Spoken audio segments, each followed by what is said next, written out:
Hey everybody, welcome back to Your Full Crew podcast. I'm Dan Sloat, one of your co-hosts and the CEO of P3 Tech Consulting. And I'm Mike Peel, your other co-host. We've got some great topics we're going to be talking about today. A UAM vertiport network proposed in Northern California by two companies partnering. We're also going to be discussing the advancements of drone technology or UAM technology in the Middle East, specifically talking about the Dubai Airshow. We're going to be talking about a recurring topic now about the use of drone bombs, this time south of the border in Mexico, and how the cartel are utilizing them. And then we're going to end on some copyright issues with ChatGPT, which has been our favorite topic for probably 6 months now. All right, and we've got some great guests to discuss these things today. I'm going to start with Michael. Michael, tell us a little bit about yourself. Good morning. My name is Mike Parrott. I'm a course director at the Joint Special Operations University, commonly referred to as JSOU. I'm a 24-year Army combat veteran with over 16 years in the special ops community. I've got a master's degree in strategic security studies from the National Defense University and a BA in Homeland Security with a concentration in counterterrorism studies. So again, Don and Mike, thank you for inviting me to the show today. Look forward to discussing some interesting articles. Hey, I want to jump in real quick to acknowledge not only Michael's service, but also to the service of all the veterans that are out there. Veterans Day is coming up, and I've got my red, white, and blue going on. I've got my shadow box and flag in the background here, but I also wanted to thank Dan, who's going to introduce himself here in a second. His involvement with the Advanced Air Mobility Institute and the report you guys just put out today honoring veterans in AAM. I was honored to be a part of that, and a lot of my colleagues too. So thank you for that, Dan. Over to you. Please introduce yourself. Yes, absolutely. Thank you, Don. I am a founder and president of the Advanced Air Mobility Institute. We are a 501c3 international nonprofit research center.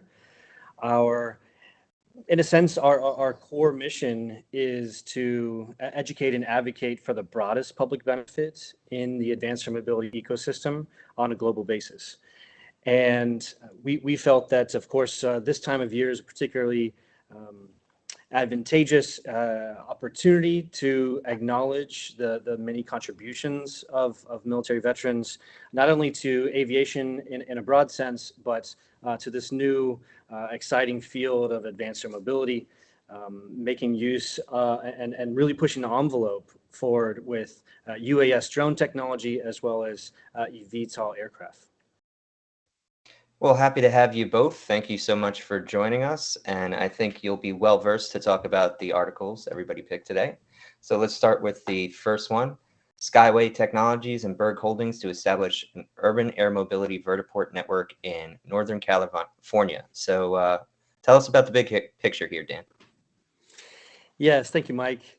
So another hat that I wear in this industry, I also serve as CEO of Volatus Infrastructure and Energy Solutions. We are a vertiport provider as well as electric charging provider. And we thought this would be a good chance to really highlight some of our friends and colleagues over at Skyway Technologies. Some people might paint them as a pure competitor. That's just plainly not the way we see it. There's such a large proverbial pie, if you will. The advanced air mobility market is going to be, I think, far larger than many people realize. But they are doing some fantastic work over in Northern California. Many people are aware, of course, traffic woes throughout California, and it's great to see Cliff and Patrick over at Skyway really are leading effort as far as strategic partnerships. This one in particular, this article discussed their partnership with Berg Holdings, and this has to do with not only passenger transport, trying to expedite the movement of people, but also of goods, cargo delivery throughout the Mountain View, Sonoma County, San Jose region. what's interesting about this space, the natural geographic limitations present a fantastic opportunity for advanced air mobility to really highlight the time savings potential. Absolutely. Well, I'm pretty excited by this. It seems like it's a more, I guess, bold move than we've seen, bold and intelligent move than we've seen in the past, saying this is where we're going to be starting. I'm curious, Michael, what do you think about it? I think it's a great technology, and you need to come out here to Florida, come out here to Tampa, Orlando, so that way I-4 will get cleared up and I can get to work. Yeah. I've sat in that traffic before. That way I can get to work on time. So, no, definitely think the technology's there. Of course, there's always going to be security concerns with that, and who's going to be able to get licenses on it, who's going to be able to get trained and certified to fly those eVTOLs. We don't want what happened during 9/11 to happen again, where there's no regulation on who can get certified to be pilots, and then all of a sudden we've got terrorists flying them into buildings packed with explosives or something. Michael's worldview is always going to go back to things blowing up, just to warn everybody. That's okay. That's okay. So actually, I have a question for Dan based on that. So depending on how automated or fully autonomous these things end up being, what are the ways that you think the industry is going to raise the level of security to make sure that these are not hackable and can become like a coordinated problem? Certainly, and absolutely agree with the remarks by Michael. In fact, at the Advanced Air Mobility Institute, we have 3 guiding principles: safety, dignity, and security. And while we think about security to encompass really all of the various systems that society relies on, no question, cybersecurity is at the forefront of this new transportation industry. I'll say that there is a lot of, I don't pretend to know too deep on the hard science behind it, but there's also a parallel revolution taking shape in computer science, specifically quantum computing. And what's interesting about this is many leading experts are projecting that a cryptographically relevant quantum computer could be up and running as soon as 2028, maybe 2030. As I'm sure Don can attest, this time frame is also right around when an eVTOL is expected to be operational in many countries around the world. So I very much see this as a situation where not only can quantum computing really help to shore up a lot of the safety and efficiency considerations, but it's plainly a case that quantum computing cannot be ignored when it comes to the cybersecurity element. So I think there's going to be, of course, a lot of really, really fascinating legal considerations when it comes to this intersection. Yeah, so it's job security for lawyers for years to come, which is why I do my Law Tech Connect workshop. But I want to take it back to infrastructure because while some may not think of that topic as a sexy topic, I'll call it that. It's critically important, and it's something that tends to be an afterthought in planning. Unfortunately, look, I have a Tesla. There is that thing of kind of that charging anxiety of. I want to take a long road trip, which I'm going to do, by the way, at the end of the week to Taos, New Mexico. And I did the little chart, and there's not a freaking charging station along the way. And it's a 235-mile trip. My car maxes out a little less than 300. That's cutting it close. And oh, by the way, in Taos, there's like 2. One's at a bar and another's at a hotel that I'm not staying at.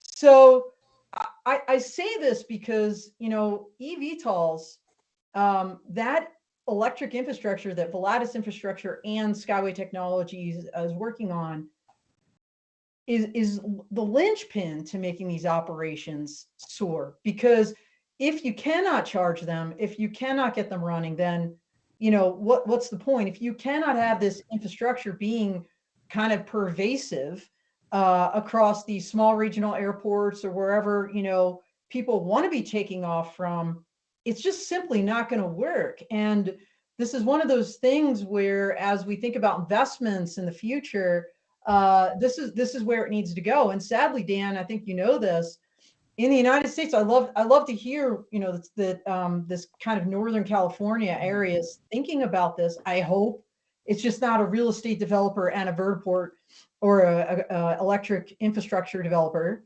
because it's those local authorities that are going to make that difference. And in their planning cycles, 10 years out for transportation, they're not necessarily thinking about advanced air mobility. And this is going to be multimodal node of transportation that has to be part of that planning process. I mean, Michael, if anybody knows about planning, this is no different than plans in the military, right? We're planning 10, 20 years out of what could happen. And if people aren't thinking about this now, it's great that these partnerships are happening. But by the way, I think this came out in the last week or so. There was a groundbreaking in North Carolina at an airport where I think it was Beta Technologies, one of the eVTOL folks that's working with the military, working with Air Force and AFWorks, together with the local regional airport, broke ground on some of this electric infrastructure. Yay! Because that was the first one. And so I'll be looking forward to seeing, no kidding, when the shovels hit the ground in Northern Cali here, and hopefully many, many other places. Well, what's interesting of it is we've been dealing with like a chicken and egg scenario with this technology. I think it was originally kind of sold as self-driving cars, but in the sky. The difference being self-driving cars could be you wouldn't have to change the infrastructure, right? That was the promise of them. Whereas this, you really do. And then the next thing is, well, it's nice if I can create 2 vertiports to go back and forth from, but then you don't get the benefits of the economies of scale that you need to really get this cheap enough to sell it. So that's kind of what excited me about this. Was it's a larger plan, right? It's understanding we got to at least get a base level going here. I wonder though, after what's been happening with Cruise on the other side of the DOT, right? If the regulators are going to be a little bit more apprehensive than they were 6 months ago. So, Dan, any final thoughts on the article before we kind of move on? This matter of making sure that we establish a very, very robust network. This is something that we're laser focused in at Volatus Infrastructure. And I was actually, I'm in Rome at the moment. Earlier today, I got a chance to meet with our colleagues over at Urban V. They're a consortium of airport operators throughout Italy that are taking a lead in this vertiport development space. And one of the things that we discussed is that whenever these strategic routes are being built out, it only makes sense from a safety standpoint that there also be at least vertistop, right? The smallest kind of in the taxonomy of this infrastructure space, that there at least be vertistops at the kind of the epicenter between those strategic routes.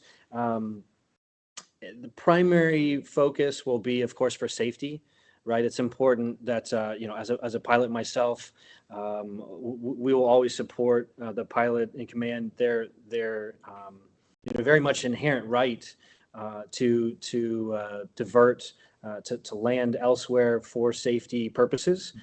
And I think what we'll find is that if we stay true to prioritizing safety and building out those intermediary options, that it will just kind of naturally grow and expand this network, and then get to the point where we're actually having planned operations, flights in and out of those intermediaries as well. I thought you were going to say you met with the Pope, but I have like UV sounds really cool. All right. Yeah. Well, we're certainly excited about the UAM future here, or the big drones, as we like to call them. Yeah. And actually, we're gonna keep on that topic. So Dubai Airshow, why the Middle East could dominate future eVTOL and the UAM industry. So tell us a little bit about this article, its premise, and what you thought was interesting, Don. Yeah. So first of all, I picked this because it posits Dubai and the UAE is kind of being potentially the epicenter of urban air mobility, kind of in the near term. And when you think strategically about economic, national security, I'm always looking out for like who is leading in any given kind of emerging technology space. And this article says UAE is, and the Middle East is, and they give a whole host of reasons. The Dubai Airshow is what they really focus on. That's coming up here, by the way, November 13th to 17th, with allegedly, 1,400 exhibitors, 180 different aircraft, with a focus on eVTOL, UAM markets, air traffic management, etc. They list companies that are coming, like Archer, which just announced they're looking to kind of set up shop there. Eve Air Mobility, that's out of Brazil. They're connected to Embraer, that has a very rich history in general aviation, and Lilium, we just mentioned them earlier. Interestingly, EHang and Joby are not going, but the point is they're saying, look, UAE could lead here because they have an international base. The regulations are more favorable. They're putting out this thing called NOEM, NOENEOM. It's like this future city. And in fact, Volocopter's already linked up with them for that effort. And they're like, from a safety standpoint, there's a lot of desert to fly over. So, why not UAE? So anyway, that was kind of the pitch. And, obviously they have some money. So I think it's interesting. It's interesting that so many people are going. One thing before I kind of turn it over to other people for comments that I noted is, there's, I think you'd have to be living under a rock to not realize there's a lot of unrest right now going on in the Middle East. And, so my brain not only goes to who's the kind of the economic and, leader, and what are the national security implications. I always think in general, kind of probably like Michael, of what are the security implications here? And, there's been unrest in the streets in Lebanon. There's been U.S. forces attacked in Iran. Obviously we know the Israeli-Hamas conflict continues going on and spiraling. You've got Hezbollah out there that's deemed of particular concern. And, so before I travel anywhere internationally, I go to the U.S. State Department's website. And I did that here just to see what they're saying about the UAE. And it was kind of that orangey color. And it said, exercise increased caution, quote, due to the threat of missile or drone attacks and terrorism. And the State Department also put out a security notice at the end of October that said, quote, while we're not aware of specific credible threats against private U.S. citizens in the UAE, there has been an increase in threatening rhetoric online in the region. We advise citizens to continue exercising caution and maintain personal security awareness. Now, Michael and I have gotten a lot of training in this through the years, our years in the military. But one thing I would just advise anybody going there is from the U.S. would be to enroll in the State Department's STEP program. It's the Smart Travel Enrollment Program. And that way you basically say, hey, look, I'm going here. Here's my contact information. This way, if something goes down, they know you're there, and it's a lot easier, I think, to connect with the embassy. So, to me, an ounce of prevention is worth a pound of cure. I'm super cautious here. So I just wanted to kind of raise some of these concerns. And by the way, none of these companies have pulled out of the show at this juncture. So, Dan, are you going? And what do you expect to see there? Yes, I'll be there. And Don makes a good point. There's an interesting kind of intersection that I think the projection that UAE be a leader in this space. It's certainly possible. They have, of course, as a proud former U.S. Air Force captain myself, I very much believe in the democratic form of government. And yet, I do have to acknowledge that, when it comes to emerging technologies, right, to be an early adopter, the truth is it does, other forms of government can be much more nimble, right? They can adopt, they can change policies and make the necessary accommodations, just about overnight. So they certainly have a lot of advantages in that regard for the legal and regulatory landscape. And of course, as Don alluded to, they certainly have the funds to be able to build out a pretty strong network, the infrastructure, as well as getting these fleets up and they also seem to be quite excited about. I mean, me personally, aviation flying will always be cool. So there's a certain cachet to it. To be a leader in a space like this, I think it's draws a lot of attention, and no question about it, it will bring in quite a bit in terms of a boost to the local economy there in the Middle East in terms of tourism. Mike? Yeah, what do you got, Mike? So I was looking over this, and Dawn hit on it about the air traffic management. And I know right now we're having, at least here in the US, we're having issues with trying to maintain the number of certified air traffic controllers, let alone the number of pilots with this eVTOL. Do you see that now as a conflict between regular air travel and eVTOL air traffic management, and the potential for these individuals to jump ship and now cause a cascading effect with commercial air travel and air traffic management? I don't know who wants to do. I mean, I think it's really interesting. I think workforce development is a huge issue for aviation in general, as you noted. I think there's probably going to be a lot of military folks, maybe even helicopter pilots, that when they retire, might more readily transfer over to an eVTOL aircraft than, because it's more like a helicopter, the way it takes off and whatnot, than, maybe to a commercial airliner. But I think the challenge is across the board. I don't know that it's going to be a slippery slope, like the eVTOLs are going to take away jobs from commercial airlines, and pilots are going to all jump ship and go over there. Although, I will say one thing. I saw Dan Elwell, formerly the FAA administrator, is now on Deputy admin. Yeah, he was he's on Joby's board. And one thing he said to me that kind of resonated if I was a pilot, he said, when you fly our aircraft, you can sleep in your own bed every night. And I think that from a quality of life, I mean, look, we've seen this in the military, right, Dan and Mike, both across the board, like where people are, they get out because they're done with moving every couple of years, the deployments. I mean, when you think of a commercial airline pilot and the battle rhythm of being gone, like, how many weeks or, how many days every week, to switch that up could change the paradigm. It might, oftentimes things like this make an industry relook at their business model. And maybe in the end, that's what this will do. I don't know. Dan, what are your thoughts?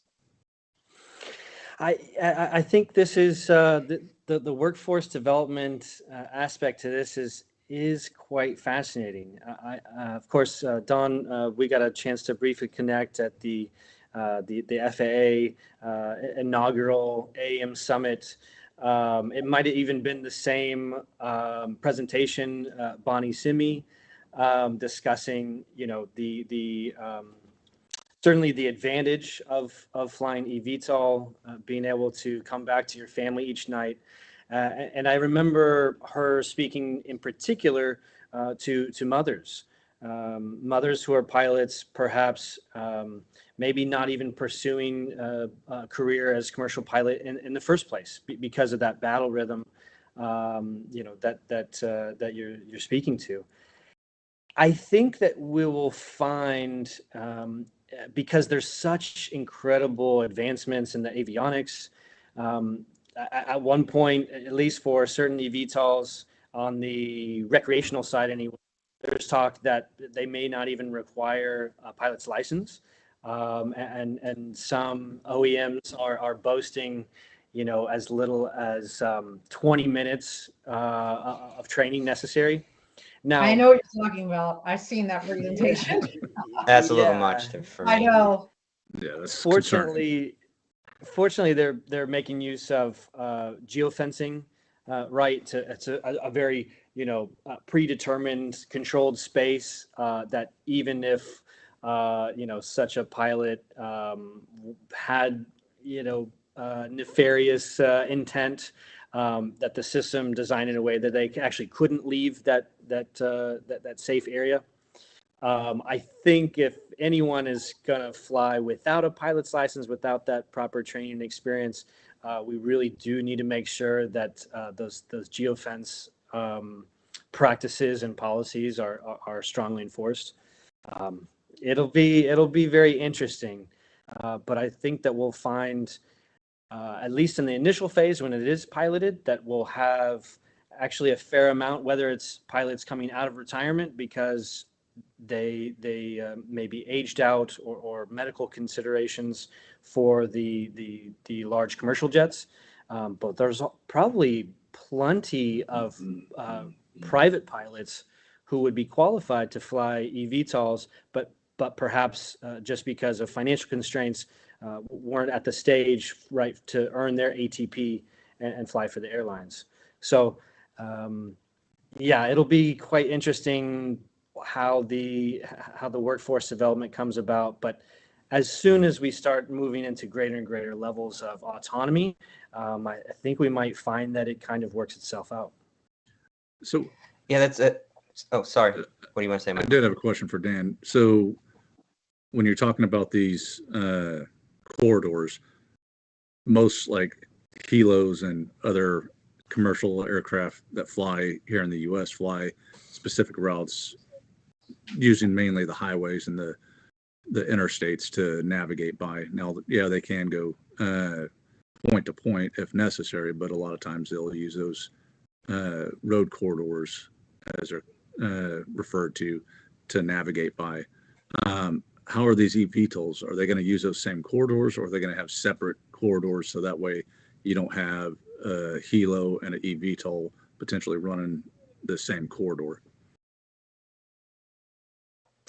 Well, they could probably use computer vision and other tools to navigate, right? So, because if you're saying that the pilot doesn't need more than 20 minutes of training, you're assuming that the amount of systems that are supporting them, it almost makes them irrelevant. So in terms of air traffic control, it's more the question of how is the human pilot going to interact with this than the other way around. And my concerns are relatively low based on what we've seen in terms of advancements in all forms of avionics and just autopilots, and how much is an actual human pilot controlling the plane at any given second these days. They're both relatively really automated. So it's more a factor of just general congestion, which I think the United States has proven you could handle a very, very congested airspace if you're diligent and safety is your primary kind of concern. Whereas if we're looking at the UAE here, they are not dealing with that level of congested airspace in the slightest. So that also actually is probably what opens up a little bit of an opportunity for them to experiment more safely on these grounds. Any disagreement on that, Dan? Well, let me just for any listeners who maybe hear 20 minutes total training to actually engage in commercial eVTOL, passenger carrying. let me clarify. The 20 minutes that I've seen anyway is exclusively for the single seat. These are vehicles that are, maybe flying as low as 30 feet off the ground, something much more similar to like a jet ski or an ATV, right? That kind of, this is on private land, just kind of the thrill of flying. I certainly wouldn't support any kind of system in which an individual would go from zero to passenger carrying pilot after just 20 minutes. So the avionics are quite advanced, but I don't think we're quite at that stage yet. Yeah, it's disaster control or emergency kind of training, which is so hard to actually even train humans for, but is really what's required, right? So that 20-minute number, let's put that to bed actually here. I'm sure they'll have to revise that. But we got a comment from Ernest Huffman. Myself and Daryl Swanson are the chairs of their AAM conference, and thank you for the information. I will do that now. I don't know what you were referencing, but we love Ernest. He's awesome. You should check out any of the previous podcasts that he was on. I just want to make kind of one more statement about UAE potential for success in this domain, and maybe actually the benefits of the American system in comparison to having such laser focus as these kind of top-down rural countries have. We get more diversification, and the budgets are managed a little bit more diligently. Not only if we're talking from the democratic government top down, who gets funding for research and et cetera, but also our companies have to deal with market forces. So they're not going to just blow the budget on this or that just because somebody that day has an idea that they think is exciting. So yes, they do have lots of money and capital in the UAE, but there isn't that kind of oversight on silly ideas, if we're being honest. So it does, lead for kind of great leaps that I hope that they're able to make, but I think we'll be able to learn from them and do better. That's personal feelings on the issue. All right, but we're going to move on to what's going on in Mexico with the cartels. This is kind of following. Before we do, Mike, did you want to give a quick shout out to our sponsors? I did. So we want to thank Centrix, CSG Strategies, Rubric Law, and Aerovigilance. Thank you for their support as always. They make this show possible, as well as audience members like Ernest who are participating. So if you have any other questions for us or our guests, please let us know. I'll try to be more diligent on the chat than I was earlier. So this is Michael's article, Arrest of Colombian Bomb Makers for Drones Sheds Light on Mexico's New Security Challenges. So what's going on here, and why should we be concerned? Well, appreciate that, Mike. The reason why I selected this article by Breaking News Network, but before I get into that, I got to put a disclaimer out there. This is my opinion. This is not the opinion of the Joint Special Operations University or DOD or USG. So I selected the article specifically because it highlights the convergence of tactics and technology used by violent extremist organizations like AQ, ISIS, Hamas, and Hezbollah, which are now being adopted and used by drug cartels in Mexico. The article sheds light on the new security challenge Mexico faces and potentially abroad everywhere here in the Western Hemisphere, and the threat it poses also to national security here in the U.S. The threat is from cartel manufactured bomb dropping drones and aerial IDs. We've seen it over in Ukraine, the effectiveness of it. We've seen it on the various Twitter feeds and YouTube feeds showing the bombs dropping on tanks and whatnot. Cartels have seen that. They've seen how Hamas, Hezbollah, ISIS, and AQ over the years have leveraged these drones to build kamikaze style attacks. And then it dates back, for the cartels at least, to circa 2010 when Jalisco New Generation Cartel, or CJNG, first adopted the tactic. They used the drones ultimately to evade the authorities, carry out the attacks with relative impunity. In 2023, the first 8 months, so January to August, there's been over 260 attacks recorded using explosive carrying or dropping drones. CJNG and then Familia Michoacana have been increasingly using these drones to carry out attacks, transport drugs, and gather intelligence throughout Mexico.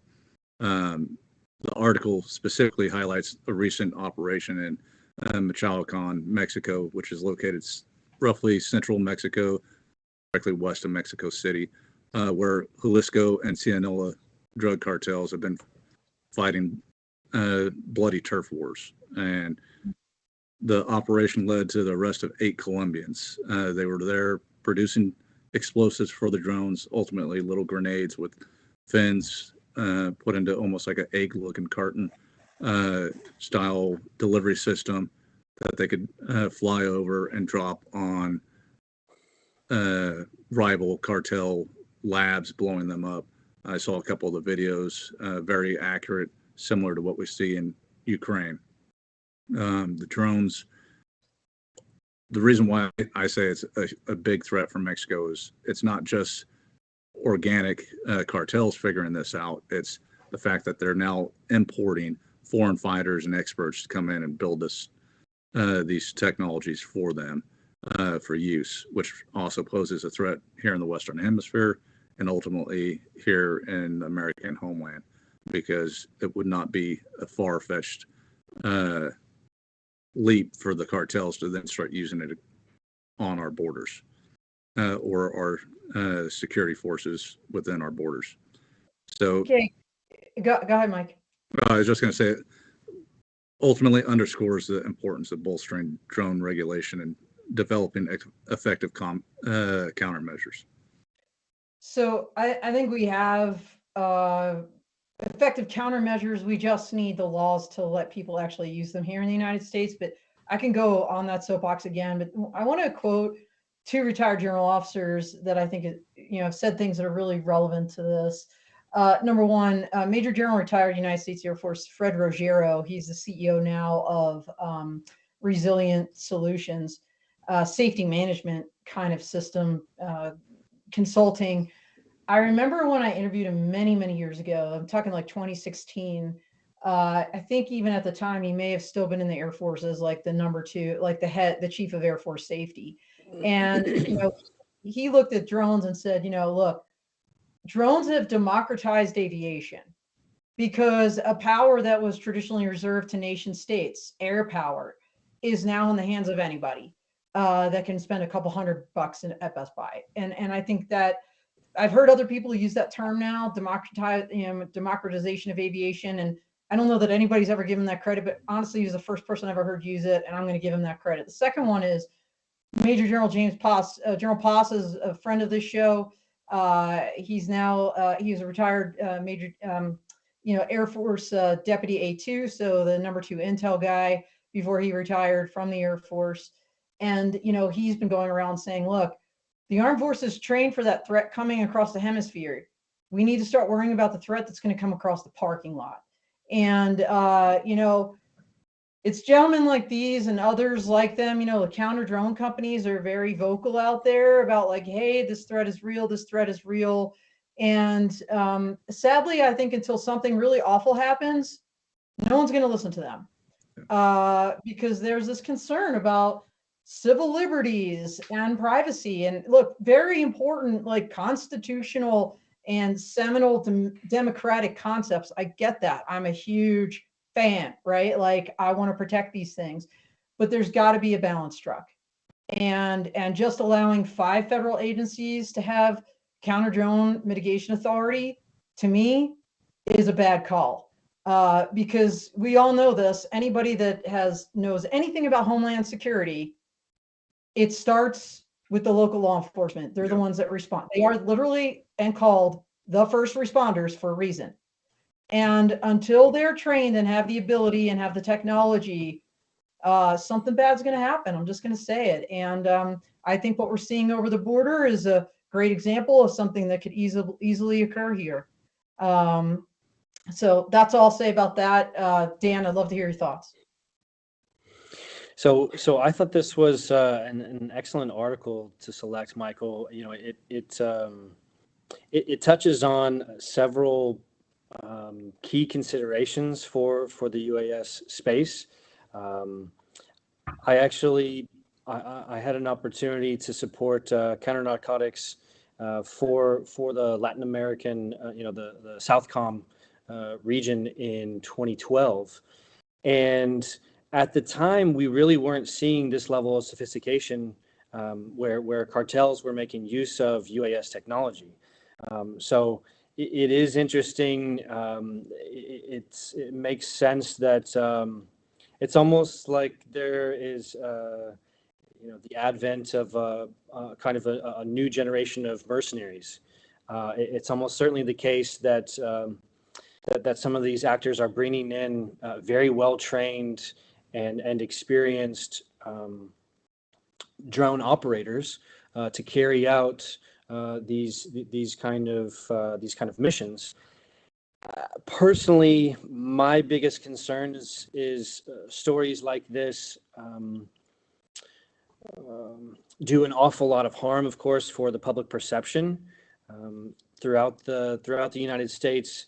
To the extent that there's stories like this, you really can't tell, of course, right? If you're just walking along the sidewalk, if you see a drone, there's no there's even with markings, right? If we get to the stage where we've got clear markings, like a police cruiser, for example, what in the legal world, of course, Don knows, we would call the color of law. To the extent that there's gaps and vulnerabilities in our cybersecurity, I think it'd be particularly scary when we have drones that are marked as if they are, under the control of local law enforcement, and perhaps they start that way, but if they're hacked and then used by whether it's cartel or organized crime or even just petty criminals, it's, I think, very, very frightening and can do an awful lot of damage in just whether or not communities are open to having drones be allowed to operate really in any capacity. So we'll just see. We'll see what happens, but I do think that greater education is important in all of this, because any new technology, of course, can, in the wrong hands, can be abused, and we have to be vigilant about reminding people of the truth of that. Absolutely. Definitely agree. Yeah, so it wasn't even 2 weeks ago that we discussed basically a drone being used, I would say, kind of as a missile. So I don't think the